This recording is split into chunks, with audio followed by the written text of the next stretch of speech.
And Jim's on the line now. Jim, good morning. Good morning, Nick. I've spoken to you a few times in the last 12 months, and each time I seem to have opened with the same question. Have you had a day as satisfying as that? I suppose I have to ask the same question again. No, that was pretty good and up there with the very best. I mean, this was your operation in its essence, really. You're going to pick me up if I've got anything wrong here, but I think you bred and raced the dams and grand dams of both horses. You have raced the sire and dam sire of both horses. And in addition to that, you have bred the sire of one of them and raced the sire of the other one, which you bought and subsequently won the Derby with. I think that's right, isn't it? That's correct, yes. And just for you, breeding these horses, when you go all the way back, did you think that you had to breed in order to deliver the champions that you wanted? Oh, most definitely, yes. I wasn't going to be able to buy them. But we had some land, and I had the personnel. My brother Paddy started looking after the mares in the early days, and I didn't see any reason why it wasn't worth, giving it a shot. Because, as I said, I couldn't go out to the market and buy those sort of horses against the powerful owners of the world. And how much of an advantage are you at, Jim, by your own personal fascination with the genetics of it, with the bloodlines of it, with the production of these horses? Well, that was very important because I had been looking at pedigrees, I suppose, since I was probably about 12 years old.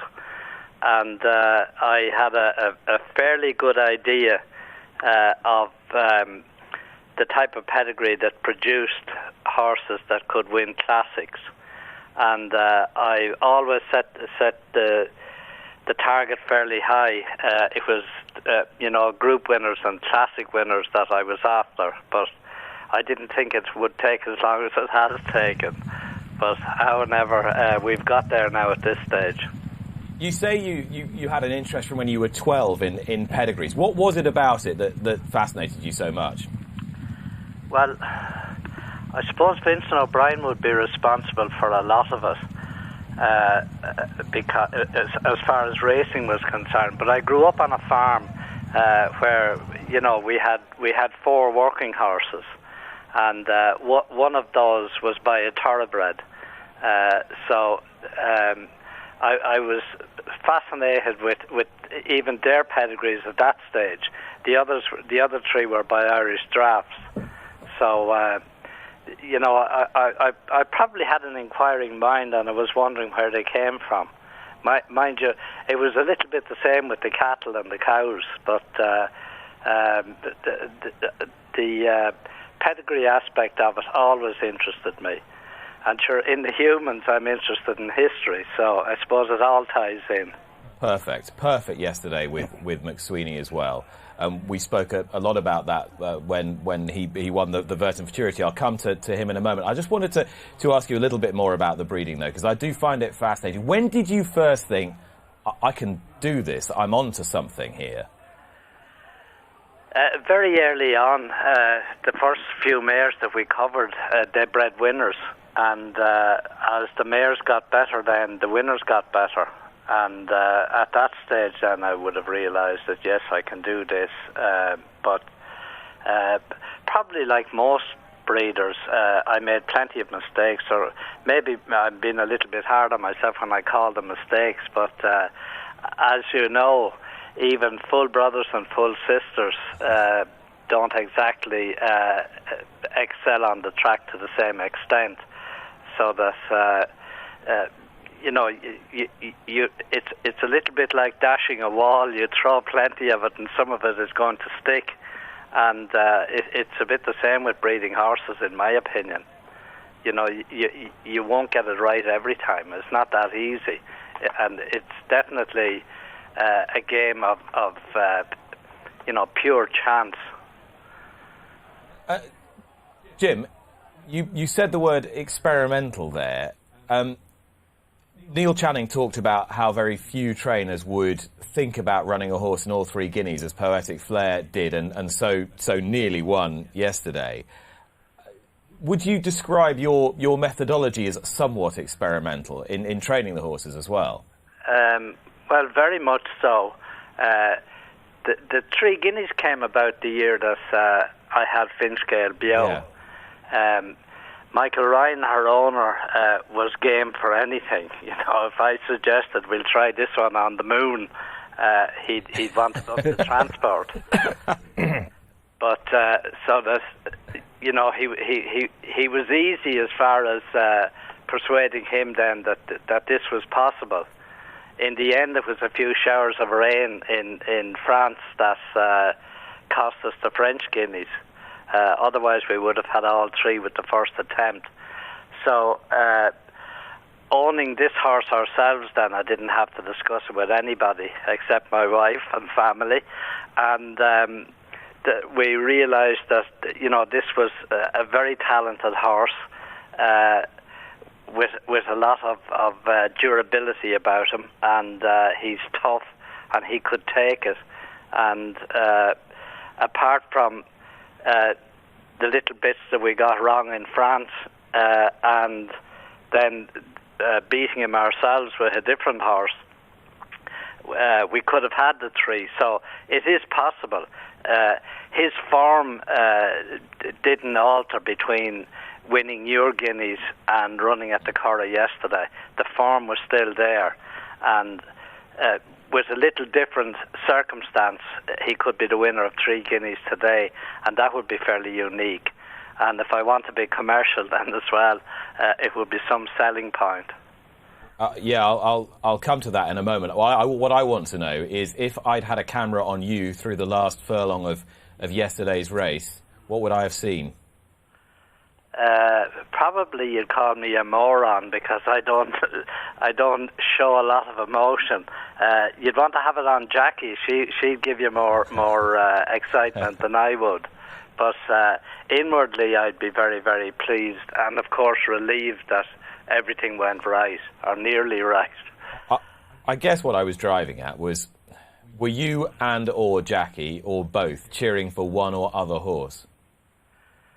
Well, Jackie would definitely be cheering for her son-in-law.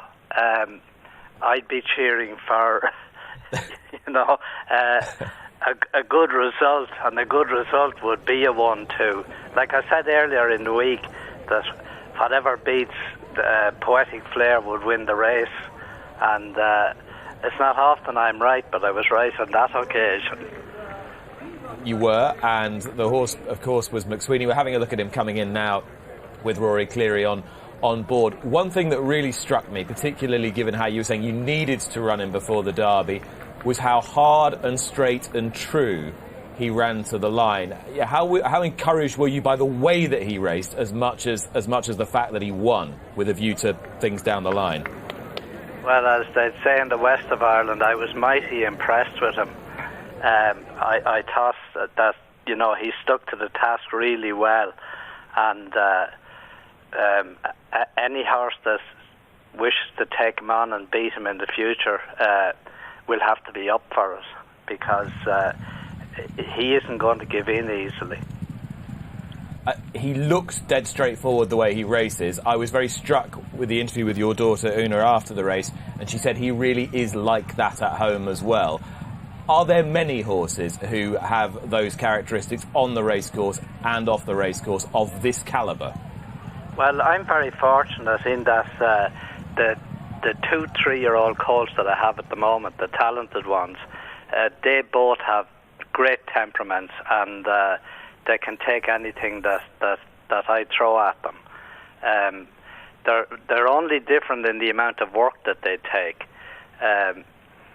McSweeney takes very little work, and the other fellow takes an awful lot of work, and that was why I felt that he would stand up to the 3 Guineas, because I wouldn't need to be working him at home, because with the 3 races that was going to keep him fit. But that's the only way they differ. In temperament they're very much alike, and they're both very, very durable. Jim, I want to just see that photo of Poetic Flair again that you kindly sent us this morning. There he is. Now, this is this morning, yes? Yes. Oh, no, that wasn't taken this morning. I wasn't taken this morning. No, that was taken in February. But right. He's exactly the same as that today. Well, when he came back from Newmarket, he was a kilo heavier, and when he came back from France 2 days later, he was the same as he had left. So, you know, we knew that he was going to hold his form. So they're both A1 this morning. You're very happy with the way they've come out? Yes, and they've both eaten up as well. Good news. So let's talk the Derby. Neil was saying he made him about an 8-1 chance. What sort of chance do you make him for Epsom?